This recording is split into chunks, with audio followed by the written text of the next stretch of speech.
he's got a real nice, we call it low heel recovery, so he's coming through like that. He's saying, you want quick heel recovery and bang, up and through. Yeah, because, makes sense though. Because if you are focusing on force through the floor, and you get a quick recovery, knee drive, bang. Stride frequency is what I needed a little bit more improvement on. Plyometrics are nearly taxing.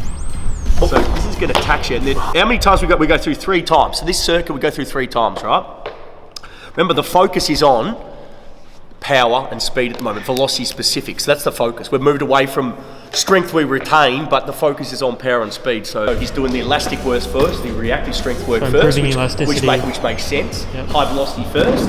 Then he moves on to the power, and he's actually supersetting, which you guys are going to see. It's real cool to see.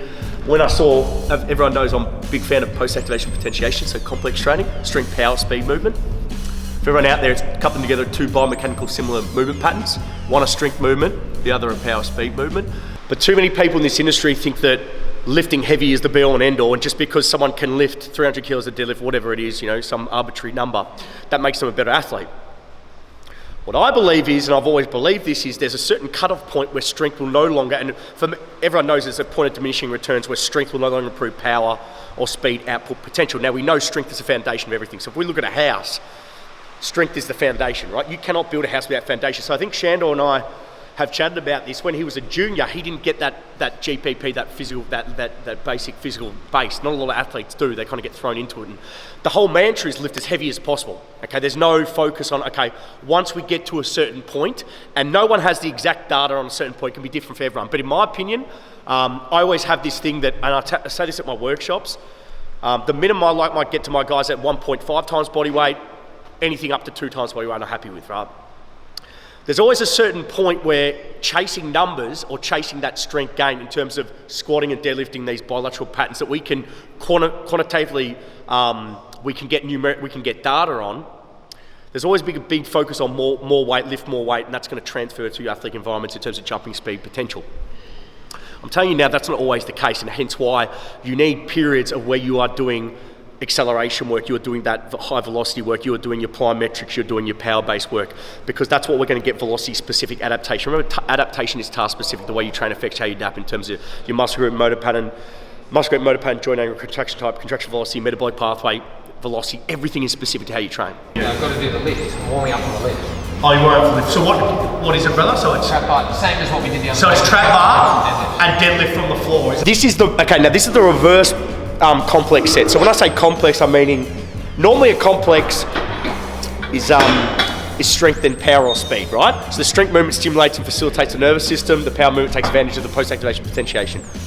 And by the way, just to let you know, the mechanisms behind post-activation potentiation are still, I'm pretty sure they're still unclear, but then I've heard it's neural, then I've heard it's muscular. It beats the fuck out of me. All I know is it works. Okay, he's going to do a jump first, he's doing an explosive movement, then he goes to a strength movement. But I'll give him a rest of a minute.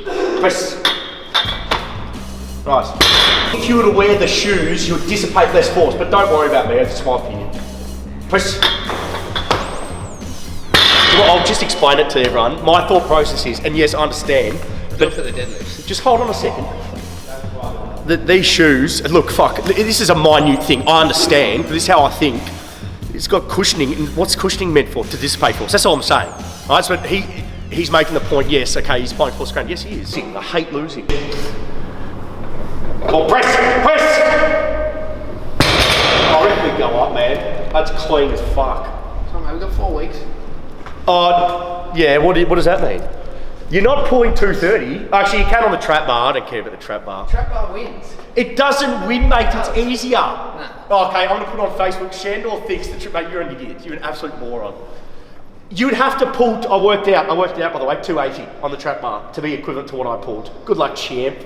Once you pull that weight, I will devote my life to beating you. It's past your best, mate. No, You've got back issues. I've got back issues, do I? You do. I hope you got health insurance.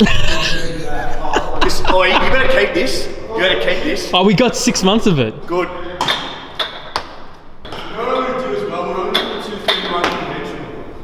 Tension, hit the ground, knees out, lock it up. Come on. Good.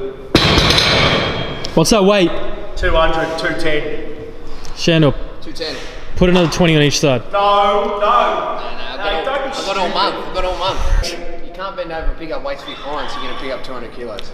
Yeah, easy. Fucking savage. Easy. I gotta put gunshot sounds in. The thing is, give me 6 weeks. You got no posterior chain, mate. You look like a surfboard from behind. Let's go 6 weeks. 6 weeks of surfboard. 6 weeks. Good. Hips. Barbell hip thrust. Let's get some weight on this, bad boy. Barbell hip thrust, RDL drop catch, suitcase carries. Down. 2. Down. 3. Down. 4. Down. 5. Down. 1 more. 6. Down. Good. Leave it on that, I reckon. What's that, 120? No, 20, 40, 60, 80, 160, 180. Look at it, all you Conor McGregor fans are pathetic. I'm a fan of Conor McGregor. I don't just jump ship. You're a fan of Conor McGregor and you jump ship. How did I jump ship? No loyalty, mate. No loyalty. I wasn't on McGregor. I was saying that Floyd would always win. I don't care who was going to win. I'm a fan of McGregor. I'm back him. So what's the rationale behind this? I think it's because it's the rapid eccentric contraction, static hold, the isometric static hold, and then to explode back up. So you're hitting the eccentric, isometric, all different contractions. Okay, so it's important for sport. You think about sport, how sport's played. Okay, there's accelerations, isometric hold, decelerations, then change, re-acceleration. I suppose it's really good for amortization. Stretch. Go for a long muscle or short muscle really quick. How's that feel when you catch it with your string? It's fucking good. Yeah, it's nice. You can feel it. Alright, get these walks done.